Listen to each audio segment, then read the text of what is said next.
போராட்டத்தை பத்தி பேசுனீங்க. செவிலியர்கள் போராட்டம் வெளியிலிருந்து பார்க்கறதுக்கு சந்தோஷமா இருக்கும். அவங்களே சொன்னாங்க, தமிழ்நாடு முழுவதும் அரசூழியர் சங்கம் இதை நடத்தியிருக்கு, அவங்களுக்கெல்லாம் நன்றி, மீன் முருகனுக்கெல்லாம் நன்றி அப்படின்னு. மீன் முருகனுக்கு நன்றி இல்லை, தமிழ்நாடு அரசூழியருக்கு தான் நன்றின்னு அவரே சொல்லிட்டார். ஒரு தகவலுக்காக சொல்லுகிறேன், நடைபெற்ற செவிலியர் போராட்டத்திற்கு மாவட்டம் 38லும் நடந்த செலவு மட்டும் 1,40,00,000 ரூபாய். இந்த 1,40,00,000 ரூபாயையும் அன்றன்றைய உணவுக்கு அன்றன்றே தயார் செய்தது தமிழ்நாடு அரசூழியர் சங்கம். இந்த நிதிகளை உடனுக்குடன் சக தோழர்கள் போராடுகிறார்கள் என்று கொடுத்து உதவியது தோழமை சங்கங்கள். இது ஒரு நிதி சார்ந்த ஒரு விஷயம், அவ்வளவுதான்.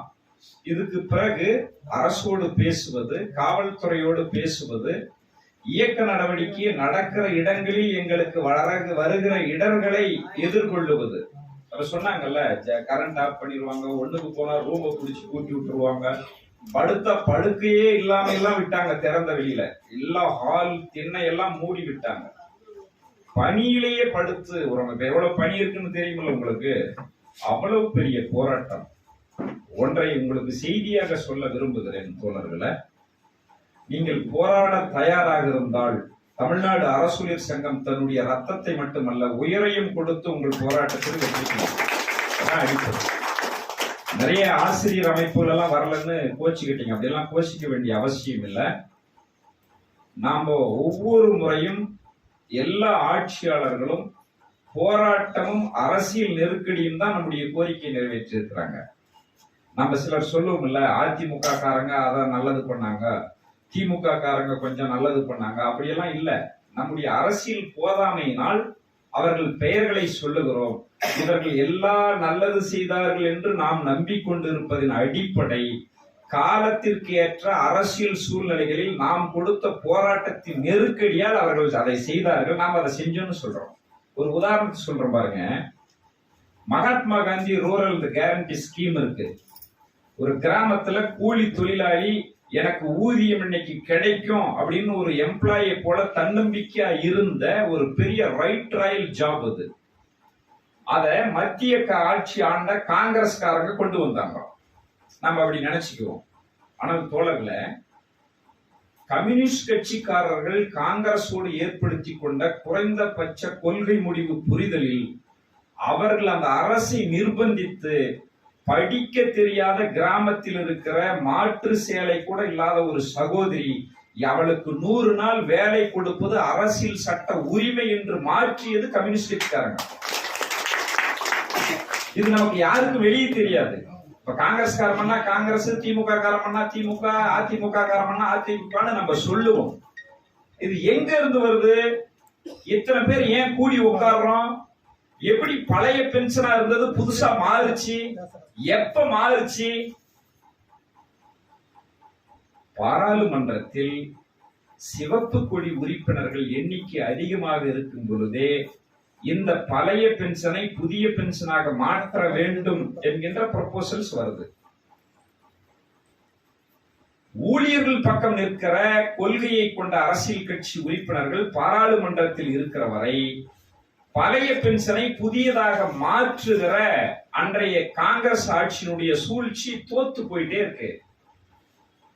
காலப்போக்கில் தேர்தல் மூலமாக அந்த உறுப்பினர்கள் எண்ணிக்கை குறைஞ்சி பார்லிமெண்ட்ல இதை யாரும் கேட்கறதுக்கே ஆள் இல்ல அப்படிங்கிற நிலை வரும் பொழுது காங்கிரஸ் இத பார்லிமெண்ட்ல வைக்கிறான். அப்பதான் பழைய பென்ஷன் புதுசா மாறுது. நம்மளாம் நினைக்கிறோம்ல, திமுக காரங்க வந்தா நமக்கு தந்துருவாங்க, நம்ம தலைவர்கள், நம்ம ஆளுங்க, நம்ம எப்பயுமே ஆசிரியர் அரசூழியர்கள் மீது பற்று உள்ளவர்கள். தோழர்களே, பழைய பென்ஷனை மாற்றி புதிய பென்ஷனை இந்தியாவில் அமல்படுத்துகிற மிக மோசமான ஒரு சமூக விரோத மசோதாவை தாக்கல் செய்த பொழுது திமுக டெல்லியில் ஆதரித்தது என்பதை அரங்கில் இருக்கிற நீங்கள் புரிந்து கொள்ள வேண்டும். அன்றைய அதிமுக காரர்கள் ஆதரிப்பும் இல்லாமல் எதிர்ப்பும் இல்லாமல் வெளிநடப்பு செய்தார்கள். அப்படி வெளிநடப்பு செய்த அம்மையார் தான் இந்தியாவில் தனக்கு எந்த மாநிலத்திலும் இல்லாத அளவிற்கு 2003 அதை தமிழ்நாட்டில் அமல்படுத்தினார். அப்போ ஆட்சியாளர்களை நீங்க நன்கு புரிந்து கொள்ள வேண்டும்.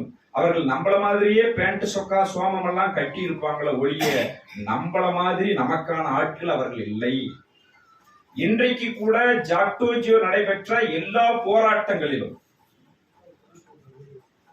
மாதேஷ்கெல்லாம் நிறைய நம்பிக்கை செஞ்சிருவாங்க. என்கிட்ட பேசுவார், ஆனா எப்படி வந்துருவானா, அதை பண்ணிருவாங்களா, எனக்கு ஒரு நம்பிக்கை இருக்குண்ணா, இதை சொல்லி இருக்காங்கண்ணா, என்ன நம்பிக்கை. ஏன்னா நான் ஒரு இவரோட கூட இருக்கிறேன். இவர் சொல்றாரு எல்லாம் முடிச்சிடலாம். இவர் சொல்றாரு அப்படிங்கறது இவருக்குதான் பொய்ன்னு தெரியும், எனக்கு தெரியாது. நான் நம்பிக்கிட்டு இருப்பேன். அவ்வளவு உளமாற எத்தனையோ ஆசிரியர் அமைப்புகள், அரசூழியர்களை சார்ந்த அமைப்புகள் கூட ஆட்சியாளர்கள் நல்லா பேசுறாங்க. பேரே அன்பில் மகேஷ் பொய்யா மொழி. தோழர்களே, அவர் பொய்யா மொழி அல்ல, அவர் அன்பில் மகேஷ் பொய்யும் மொழி. முழுக்க சாமானிய மக்களுக்கு எதிரான கார்ப்பரேட் சிந்தனை உள்ள ஆட்சியாளர்கள் இவர்கள் இருந்தாலும் சரி, அவர்கள் இருந்தாலும் சரி. ஒரு உதாரணத்துக்கு சொல்றேன் பாருங்க. தனக்கு வயது 77, 9 முறை எம்எல்ஏ ஆயிருக்காரு. அவர் முத கோபிசெட்டிப்பாளையத்துல எம்எல்ஏவா வெற்றி பெறுகிற பொழுது விஜய்க்கு வயசு 3. விஜய்க்கு வயசு அவர் எம்எல்ஏவா ஜெயிக்கிறாரு. இந்த மக்களின் ஏகோபித்த நம்பிக்கையை பெற்று தேர்தலில் ஜனநாயக முறையில் வாக்கை பெற்று மக்களின் இதயங்களில் குடியிருந்து ஒரு வேட்பாளராக வென்று சட்டமன்றத்திற்கு அவர் செல்லுகிற பொழுது திரைப்பட நடிகர் விஜய்க்கு வயது 3 or 4. இன்றைக்கு சொல்லுகிறார், விஜய்க்காக தான் என் உடம்பில் ரத்தம் ஓடுகிறது என்று செங்கோட்டையன் பேசுகிறார். இது எதுக்கு செங்கோட்டையன ஜாக்டோஜியோட பேசுறோம்னு உங்களுக்கு கன்ஃபியூஸ் இருக்கும். சாதாரண ஆள் கிடையாது. அவர்தான் ஜாக்டோஜியோவுக்கு பேச்சுவார்த்தைக்கு மிக முக்கியமான ஆளு போன ஆட்சியில. அந்த செங்கோட்டையன் இந்தியாவில் வாச்சாத்தி வழக்கு அப்படி ஒரு நிகழ்வே நடக்கவில்லை என்று சட்டமன்றத்தில் பதிவு செய்த செங்கோட்டை. நீங்க எல்லாம் தெரிஞ்சுக்கணும், நாம எல்லாம் எம்ப்ளாயிஸ்க்கு மட்டும்தான் பிரச்சனை நினைக்கிறோம். நாம இந்த மக்களில் ஒரு பகுதி. வாச்சாத்தியில் அங்கிருக்கிற அந்த மக்களை, மலைவாழ் மக்களை எந்த அரசு அதிகாரிகளும் துன்புறுத்தவில்லை, அப்படி ஒரு சம்பவமே செய்யவில்லை என்று சட்டமன்றத்தில் பதிவு செய்த ஒரு சீனியர் மினிஸ்டர். புரியுதுங்களா? பொய்யை எவ்வளவு வேண்டுமானாலும் எப்படி வேண்டுமானாலும் சொல்ல முடியும் அப்படிங்கிற தைரியத்தை வளர்த்துக் கொண்டவர்கள் இவர்கள். போச்ச நாச்சமே இல்லாமல் ஒற்றை கையில் தத்தி தவழ கூட முடியாது இருக்கிற குழந்தையை அள்ளி அணைத்துக் கொள்ளுகிற வயதில் எம்எல்ஏவான ஒரு நபர், இந்த நாட்டின் சீனியர் பொலிட்டிஷியன், ஒரு திரைப்பட நடிகர், அரசியல் கட்சி ஆரம்பித்திருக்கிறார்.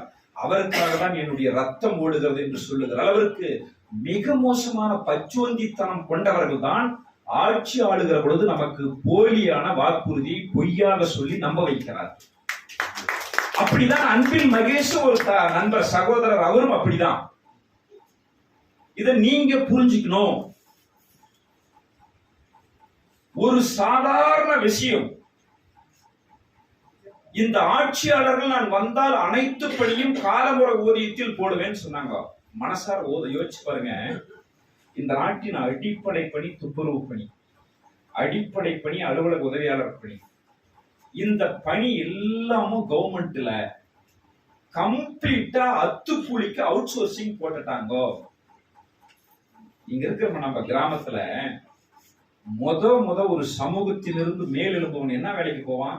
பஞ்சாயத்து கிளர்க்கா போவான், இல்லைன்னா ஸ்வீப்பரா போவான், இல்லைன்னா அங்க ஆபீஸா திறந்து வச்சிருக்கிற அந்த அலுவலகத்துல போய் ஒரு உதவியாளர் மாதிரி சேர்ந்துக்கிட்டு போட்டுறது, தெருக்கிறது, வலிக்கிறது, இந்த வேலையை பார்ப்பான். அவன் முதல் தலைமுறை அப்படி ஜெனரேட் அப்படிதான் ஆகும். இப்ப இந்த முதல் தலைமுறை வெளியே வந்து எட்டி பார்ப்பதற்கான ஒரு கிரவுண்டா இருக்கிற அந்த டிகிரேடு போஸ்ட் முழுக்க சமூக நீதி பேசுற இந்த ஆட்சியாளர்கள் தான் ஒட்டு மொத்தமா தனியாருக்கு விட்டுட்டாங்க. ஆனா இவர்கள் நமக்கு இன்னும் பென்ஷன் கொடுப்பாங்கன்னு நம்பிட்டு இருக்கிற பாரு, நம்மளை விட ஏமாறி உலகத்துல யாரும் இருக்க மாட்டான். ஒருவேளை நோபல் பரிசு கமிட்டி ஒண்ணு தயார் பண்ணி இந்த தேசத்தின் ஆகச்சிறந்த ஏமாளிகள் யார், அவர்களுக்கு இந்த பரிசுன்னா தமிழ்நாட்டு அரசூழியர் ஆசிரியர்களும் எந்த குழுவும் வைக்காத தேர்ந்தெடுக்க முடியும். அந்த அளவுக்கு தகுதி படைத்தவர்களாக நாம் இருக்கிறோம். தோழர்களே, ஒவ்வொருத்தருக்கும் ஒவ்வொரு புரிதல் இருக்கும். ஆனால் இங்க நாம் அரசூழியர்களாக ஆசிரியர்களாக இந்த நாட்டின் திட்டங்களை மக்களுக்கு கொண்டு போய் சேர்க்கிறவர்களாக இருக்கிற ஒரு பாட்டாளி வர்க்கமாக நாம் அனைவரும் ஒரே புடையில் இயங்க வேண்டிய அவசியமும் கட்டாயமும் இருக்கு. அண்ணன் சொன்னார்ல, முருகேசன் சொன்னாரு, காமராஜனும் சொன்னார், 4.5 ஆண்டுகளாக நாங்க கொடுக்கறோம்னு சொன்னவங்க எழுதி வச்சிருக்காயா, எழுத்த மாத்த முடியுமா? சொல்லு இல்லைன்னு சொல்லிட முடியும். தேர்தல் அறிக்கையில எழுதி வச்சிருக்கோம், நாங்கள் வந்தால் பழைய ஓய்வூதியம் வழங்குகிறோம். ஏற்கனவே இருந்தவன் தரமாட்டான், நான் வரேன்னு சொல்லி நம்மளோட வந்து எல்லா கூட்டத்திலையும் பேசினவரு. உண்மையை சொல்ல போனா கடந்த ஆட்சியில் எதிர்கட்சி தலைவராக இருந்த தளபதி அவர்கள் ஜாக்டோ ஜியோவின் இன்னொரு ஒருங்கிணைப்பாளர். ஜாக்டோ ஜியோவின் உண்மையான முதன்மையான தலைமை ஒருங்கிணைப்பாளர். எப்படி சீமான் தலைமை ஒருங்கிணைப்பாளரோ, இந்த தலைமை ஒருங்கிணைப்பாளர்கள் ஒண்ணு சேர்ந்தாவே சிக்கல். இந்த தலைமை ஒருங்கிணைப்பாளராக இருந்து ஜாக்டோ ஜியோவை நடத்தியவர். நம்ம வலி வேதனை என்னன்னு தெரியும். அவரோட ஆணைக்கு கீழ் வந்த 3 அமைச்சர்கள் என்ன சொல்லுங்கன்னு கேக்குறாங்கன்னா எவ்வளவு கோபம் வரும் நமக்கு. இந்த பிள்ளைங்க நொண்டி ஆடிட்டு தியா தியா இப்ப வந்து ஆடுவோம்னு சொல்லுவோம்ல, அந்த மாதிரி இப்ப வந்து சொல்லுங்கப்பா, உங்களுக்கு என்னப்பா பிரச்சனை? நம்மள எவ்வளவு ஏமாளியா நினைச்சிருப்போம் பாருங்க. என்ன பிரச்சனையா? இந்த நாட்டின் உலகம் தோன்றிய ஆதி குடிகளிலிருந்து முதல் தலைமுறையாக வேலைக்கு வந்து நாகரிக உடை போட்ட முதல் வகுப்பு சேர்ந்த நாங்க இந்த வகுப்பின் கோட்டை தாண்டிய பிறகு மீண்டும் இதே பேண்டையும் சட்டையும் போட்டுக் கொள்ள கூட எங்களுக்கு வக்கற்ற ஒரு பெரும் சமூக கூட்டமாக மாறுகிற அவலம் இருக்கு. எங்களுக்கு பழைய ஓய்வூதியம் தாருங்கள் என்று கேட்கிறோம். 6.25 லட்சம் பணியிடங்கள் காலியாக இருக்குது என்று சொல்லுகிறார்கள். சட்டமன்றத்திலேயே 4.5 லட்சம் பணியிடம் காலி என்று இந்த ஆட்சியாளர்கள் அறிவிக்கிறார்கள். இன்றைக்கு இருக்கிற பணியிடங்களை எதற்கும் நிரந்தர பணியை நாங்கள் ஆட்களை எடுக்க மாட்டோம் என்று உத்தரவாதமாகவே இருக்கிறாங்க. இதெல்லாம் பொறுத்துட்டு இருந்தீங்கன்னு வச்சீங்க தோழர்களை, நாம ஓய்வு பெற்று வெளியே போயிரு. ஒரு தோழர் வந்து வார்டன் பேசினார்ல, என்னோட ரிட்டையர்ட் ஆனவங்க என்ன பண்றதுன்னே தெரியாம காத்திருக்காங்க. அது மிகப்பெரிய மோசமான சமூக பிரச்சனையை உருவாக்கும். பொதுவா எல்லாம் பேசுவாங்க, படித்த இளைஞர்களுக்கு வேலை வாய்ப்பு இல்லை என்றால் நக்சலா மாறுவான், தீவிரவாதியாக மாறுவான், திருடனா மாறுவான்னு. அவன் மாறுறானோ இல்லையோ, ரிட்டையர்ட் ஆயிட்டு ஒண்ணுமே இல்லாத இவன் பூரா அந்த நிலைக்கு போக போறான். ஆட்சியாளர் ஒன்றை தெரிந்து கொள்ளுங்கள், ஒரு முறை ஆட்சியாளர் தன்னுடைய சின்ன பொறுப்புக்கு, அரசியல் பொறுப்பு, அதிகாரத்துக்கு வந்தா கூட வாழ்நாள் முழுவதும் அவன் நிரந்தரமாக உட்கார்ந்து திங்கிற அளவுக்கு தன்னை தயார்படுத்திக் கொள்ளுகிறார்கள். ஆனா அரசூழியர்கள் ஆசிரியர்கள் அப்படி இல்லை. இன்னும் கூட ஒண்ணு ஃப்ரெண்ட்லியா சொல்றேன், ஆசிரியர்கள் இன்னும் எழுச்சியோட வெளியே வரணும். ஏன் தெரியுமா? நான் ஒரு எம்ப்ளாயி, எனக்கு முன்ன பின்ன போறதுக்கு சூழல் இருக்கு. அந்த முன்ன பின்ன போற சூழல்ல நாம போனோம்னா நம்ம நிர்வாகம் டைட்டா பிடிக்கும்னு கூட நான் அச்சப்பட்டு போராட்டத்துக்கு வராத நின்றுவேன். இந்த சமூகத்தின் இழப்பதற்கு ஒன்றுமற்ற ஒற்றை சம்பளமே உனக்கு அடையாளம் என்று காத்து கிடக்கிறவன் ஆசிரியர் தான். அவன் எதையும் எல்லாத்தையும் தூக்கி போட்டுட்டு போராட்டத்துக்கு வர முடியும். அவன் எந்த அதிகாரிக்கோ, எந்த லஞ்ச லாவண்யத்துக்கோ, எந்த ஏற்றத்தாழ்வுக்கோ எவனிடமும் கை கட்டாத ஒரு இனம் இந்த நாட்டில் உண்டு. ஆசிரியர் பேரினம். இந்த நாளை தன்னுடைய உரிமை பிரச்சனை, தன்னுடைய வாழ்க்கையை பறிபோகிறது என்ற பொழுது ஆசிரியர்கள் அனைத்தையும் தூக்கி போட்டுட்டு தெருவுக்கு வரணும். ஆசிரியர்கள் பங்கேற்கின்ற போராட்டம் நிச்சயமாக வெற்றி பெறும். இன்றைக்கு கூட நாங்க அரசூழியர் சங்கம், நீங்க குரூப்ல இருந்தா தெரியும், அரசூழியர் சங்கம் மிக தீவிரமாக பிரச்சாரத்தை நடத்தி கொண்டே இருக்கிறோம். எல்லா அலுவலகங்களிலும் நோட்டீஸ், எல்லா அலுவலகங்களிலும் பிரச்சாரம். ஆனால் அன்போடு சகோதரத்துவத்தோடு நீங்கள் எல்லாம் எனக்கு படித்து பட்டதாரியாக ஆக்கி எங்களுடைய தாயுள்ளத்தை சார்ந்தவர்கள் என்கின்ற உரிமையோடு கேட்கிறேன். ஆசிரியர்கள் பள்ளிதோறும் நீங்கள் பிரச்சாரத்தை எடுத்து செல்லுங்கள். தொய்ந்திருக்கிறது.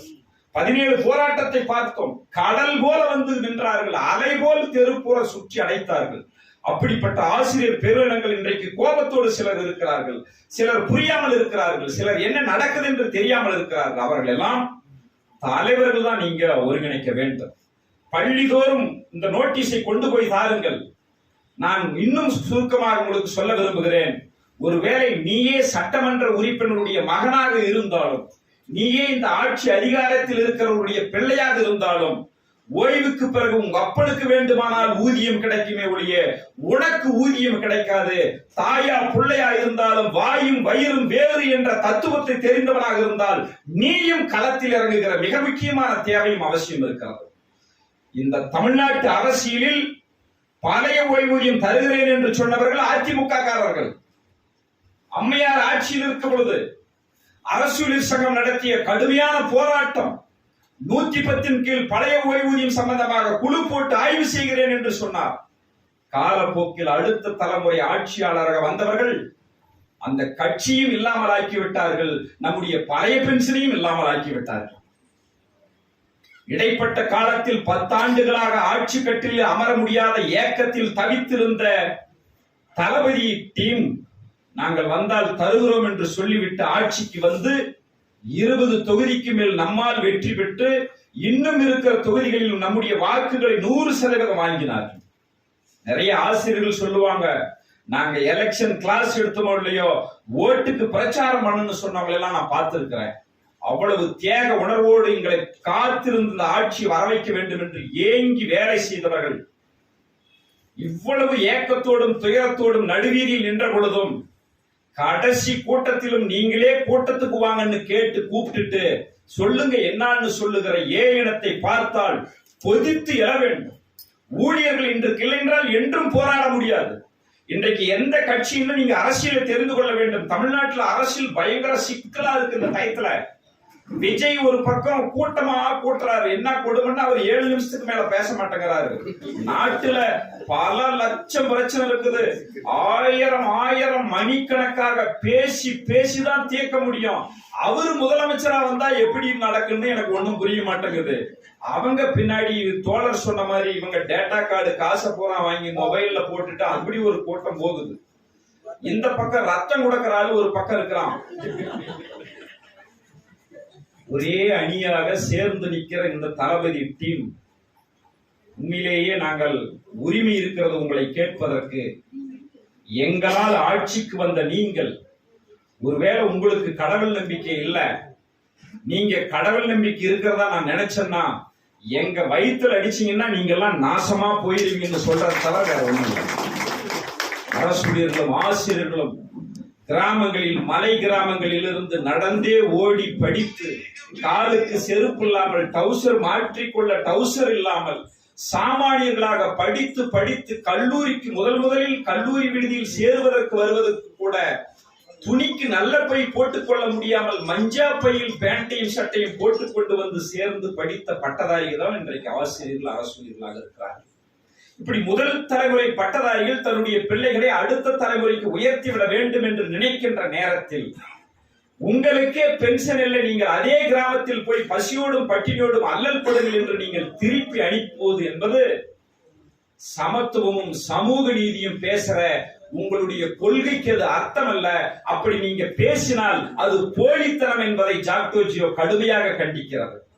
இனி ஒரு காலத்தில் எந்த சமரசமும் இல்லாமல், நீங்கள் எங்களுக்கு எந்த வகையிலும் ஆதரவு இல்லாமல் எங்களுடைய கோரிக்கையை நிறைவேற்ற மறுத்து எங்களை தொடர்ந்து ஏமாற்றுவதற்கு அமைச்சர் என்கின்ற 3 கூட்டங்களை அனுப்பி மீண்டும் அலைகழிக்க வைப்பதை ஜாக்டோ ஒருபோதும் ஏற்காது. சமரசமற்ற போராட்டத்தை ஜனவரி 6 புத்தாண்டில் ஜாக்டோ வரலாற்று சிறப்புமிக்க ஒரு தொடக்கமாக தொடங்குகிறது.